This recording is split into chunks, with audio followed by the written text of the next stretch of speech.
Estimados estudiantes, hemos terminado una unidad más. Vamos a iniciar esta tercera unidad con el tema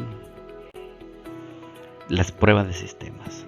Sin duda alguna, esta es una etapa bastante interesante, como lo vimos en el último tema de la unidad 2, en el cual hablamos la prueba de los programas, viendo el sistema como partes pequeñas del problema que estamos tratando. En ese sentido, vamos a continuar y vamos a ver algunos aspectos importantes de las pruebas del sistema.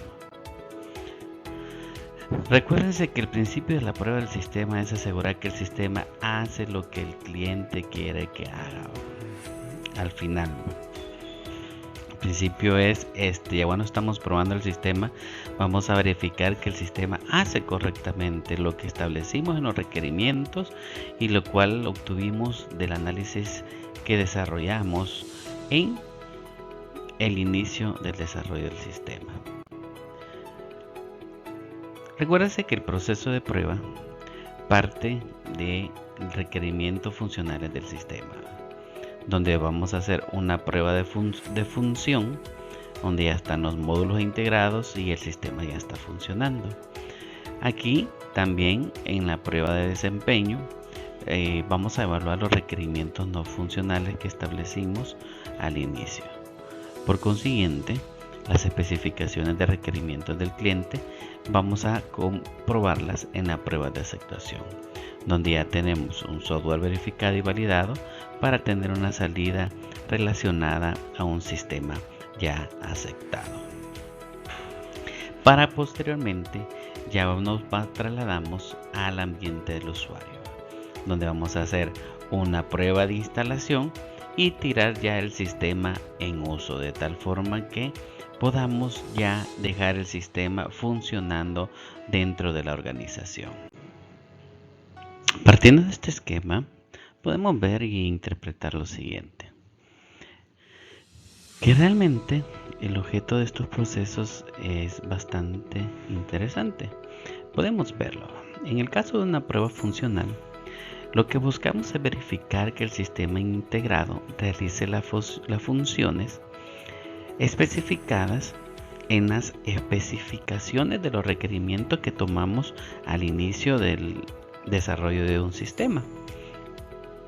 En el caso de las pruebas de rendimiento, esto sucede luego de que se convence que las funciones trabajan de acuerdo con las especificaciones. Se realiza esta prueba y si esta prueba se va a comparar con el rendimiento de los componentes integrados y con los requerimientos funcionales para ver si realmente se está desarrollando como nos solicitó en un momento dado el cliente. En ese sentido, hasta este punto, el sistema opera de la manera en que los diseñadores piensan. Se le denomina a esta etapa ya como un sistema verificado. Y es la interpretación prácticamente de las especificaciones de requerimientos por parte de los diseñadores. ¿Cómo ellos han interpretado esto? Posteriormente, podemos ver que luego, si se comprueba satisfactoriamente que el sistema que se ha construido cumple los requerimientos que tiene un sistema validado, es decir, se ha verificado el cumplimiento de los requerimientos, entonces vamos a la prueba de aceptación. Y esto lo que busca es asegurar a los clientes que el sistema que pidieron es el sistema que se construyó para ellos. A veces se ejecuta en el ambiente real del usuario, pero a menudo se realiza en una instalación de desarrollo, para que ellos vayan conociendo el proceso como tal. La prueba de instalación en sí se realiza en el caso de que la prueba de aceptación no se realiza en el lugar del cliente, para permitir que los usuarios ensayen las funciones del sistema y documenten todos los problemas adicionales surgidos de la puesta del sistema en el sitio real. Y esto suele suceder porque muchas veces, si no hacemos esa prueba, cuando venimos y lo hacemos sin tomar en cuenta esta prueba, lo que sucede al final es que cuando ya vayamos a instalarlos vamos a tener una serie de problemas que nos van a afectar y no vamos a obtener los resultados esperados y por lo tanto el sistema no se va a poder echar a andar. Bueno, veamos hoy la prueba de función un poquito más en detalle. Esta prácticamente ignora la estructura del sistema y se centra en la funcionalidad. Se basa en los requerimientos funcionales específicamente. El enfoque de aquí en adelante es más caja negra que caja blanca, o sea, solo vamos haciendo pruebas para verificar que las funciones se cumplan. La prueba de función cada vez puede asociarse con aquellos componentes del sistema que lo conforman. Para algunas funciones, las partes pueden comprender a muchas veces todo el sistema entero. El conjunto de acciones asociadas con una función se llama un hilo, de manera que esta prueba suele denominarse prueba de hilo, o sea que vamos viendo cómo van uniéndose cada una de las partes que hemos diseñado en nuestro sistema para garantizar que desde la primera etapa del ingreso de la información y así sucesivamente se dé de la manera correcta. Lógicamente, debe ser más fácil encontrar la causa de un problema en un conjunto pequeño de componentes que en uno grande. Por lo tanto, la facilidad de probar pasa por selección cuidadosa, el orden en que se prueban las funciones. O sea, debemos de tener cuidado en qué orden lo vamos a hacer, de tal forma que garanticemos que vamos a llevar el hilo correcto y verificar de esa forma que las funciones se van cumpliendo. La prueba de función eficaz debe de tener una alta probabilidad de descubrir una falla. Para la prueba de función se aplican las mismas pautas que se utilizan para las comprobaciones unitarias. Por ejemplo, tener una probabilidad de descubrir un defecto, utilizar un equipo de prueba muchas veces independiente de los diseñadores y programadores y conocer acciones esperadas y rendimientos. También probar entradas válidas como no válidas, a ver qué sucede cuando estamos haciendo la prueba. Jamás hacer modificaciones al sistema para hacerlo más fácil de probar. Ojo, tengamos cuidado porque el proceso no consiste en eso, sino que comprobemos que realmente las funciones se cumplen y descubramos aquellos defectos antes de hacer la entrega final de nuestro sistema. También tener definido un criterio de finalización o detención. ¿Hasta qué punto vamos a llegar con estas pruebas de funciones? Para las pruebas de función se prueba a razón de una función por vez. Las pruebas de función pueden empezar antes de que se construya el sistema completo en muchas ocasiones. Y también las pruebas de función comparan el rendimiento real del sistema en sus requerimientos, de manera que los casos de prueba se desarrollan a partir muchas veces de las especificaciones de requerimiento. Ejemplo, en un sistema procesador de texto puede probarse examinando la manera en que el sistema maneja la creación de un documento, la modificación de un documento o la eliminación de un documento como tal. En ese sentido, si nosotros tomamos en cuenta ese ejemplo y después nos vamos ya a cada una de las categorías mencionadas, se prueban cada una de esas funciones. Por ejemplo, para modificación de documentos, vamos a agregar caracteres, agregar palabras, párrafos, también vamos a anularlos, también vamos a anular palabras, anulación de párrafo, cambio de caracteres, cambio de tamaño de tipo, cambio de formato de párrafo, de tal forma que vayamos verificando las funciones que hemos determinado en los requerimientos. En la prueba de rendimiento, esto sucede cuando ya se tiene la certeza que el sistema realiza las funciones exigidas por los requerimientos. El esfuerzo de pruebas se vuelca a la manera en que se realizan esas funciones. Acá se ocupan los requerimientos prácticamente no funcionales. En el caso de la prueba de rendimiento, Lo que buscamos es que el rendimiento real del sistema se contrasta con los objetivos de rendimiento establecidos, por ejemplo, por el cliente, según está en los requerimientos no funcionales. Por lo tanto, la prueba de rendimiento es diseñada y gestionada por el equipo de prueba y los resultados se le entregan al cliente.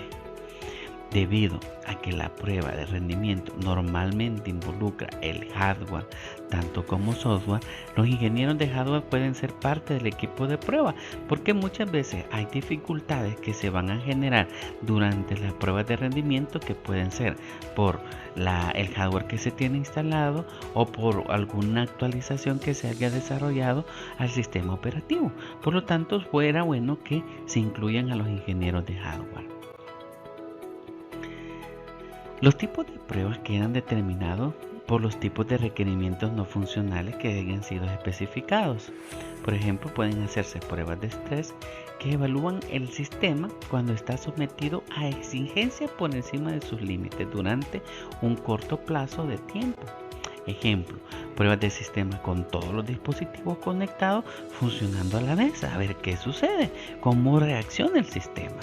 Pruebas de volumen y que se ocupan del manejo de grandes cantidades de datos en el sistema. Ejemplo, esto se ve en si la estructura de datos posee tamaño máximo para almacenar los datos esperados.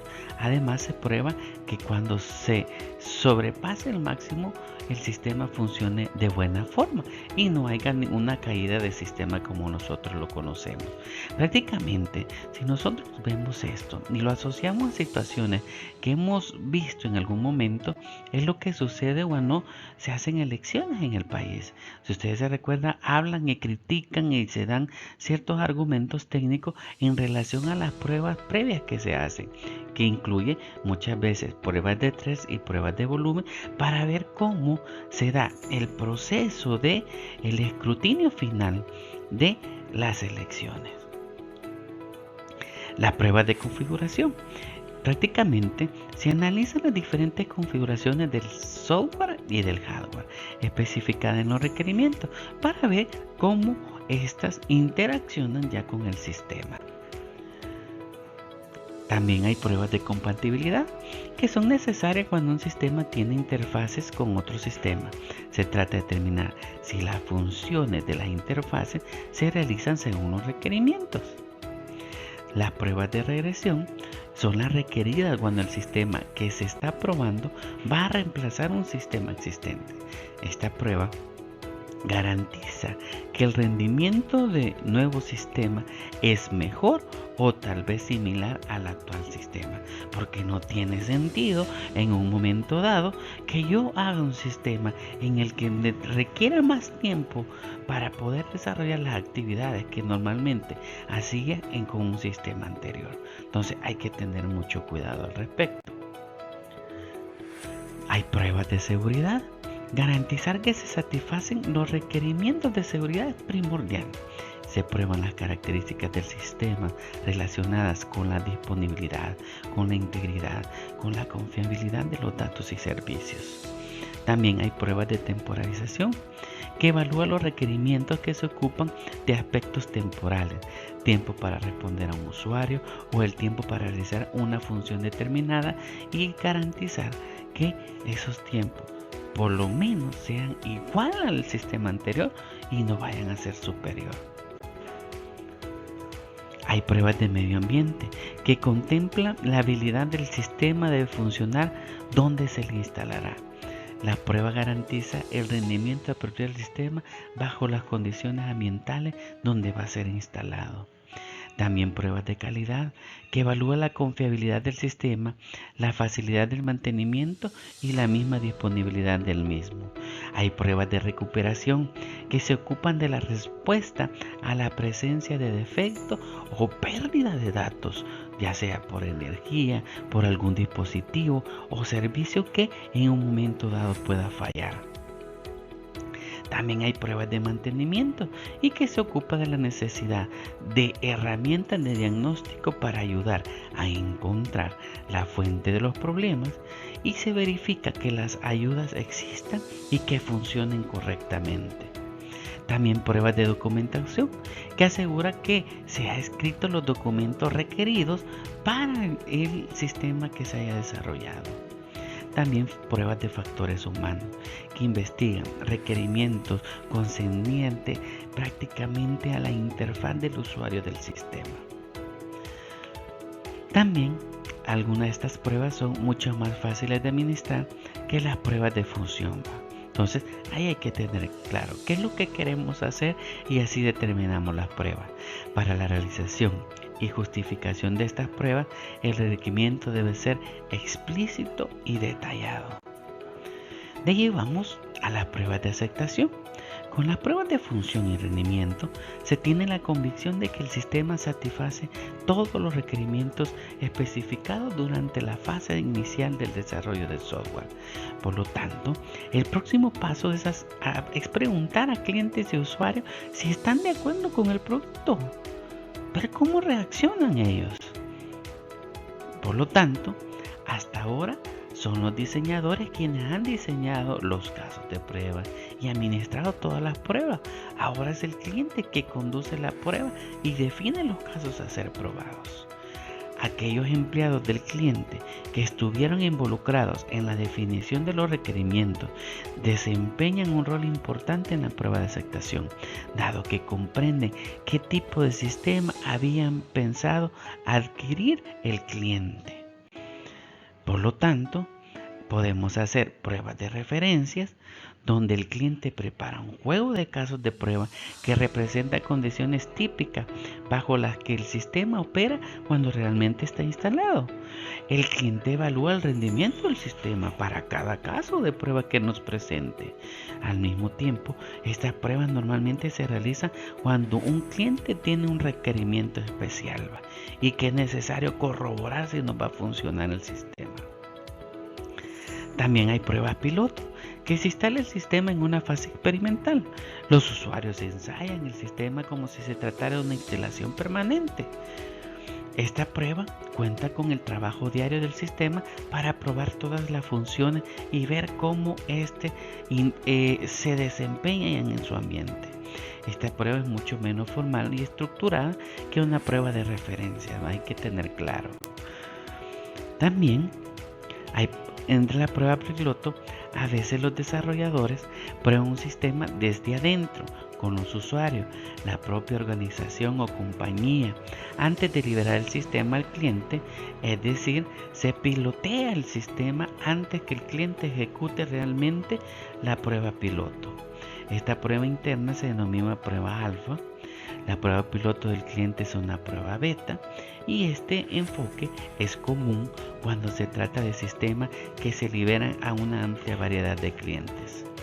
Ejemplo, una nueva versión de un sistema operativo. Por ejemplo, nosotros ahorita que viene el lanzamiento de un nuevo sistema operativo, ya hay versiones pruebas para antes del lanzamiento oficial, de tal forma que se puedan corregir algunos errores, que se puedan detectar cuando personas deciden utilizar una versión prueba de un sistema operativo.